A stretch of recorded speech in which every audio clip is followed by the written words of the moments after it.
Did you know there's a lake in Africa that killed over 1,700 people in a single night without making a sound? Lake Nyos in Cameroon looks like paradise.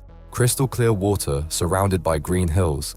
But on August 21st, 1986, this lake became a silent killer.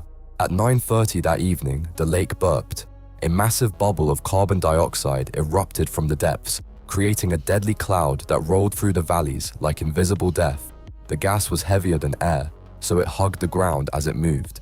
People in 3 villages went to sleep and never woke up.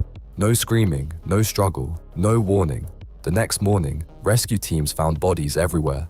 Families lying peacefully in their beds, children still clutching toys, animals collapsed mid-step.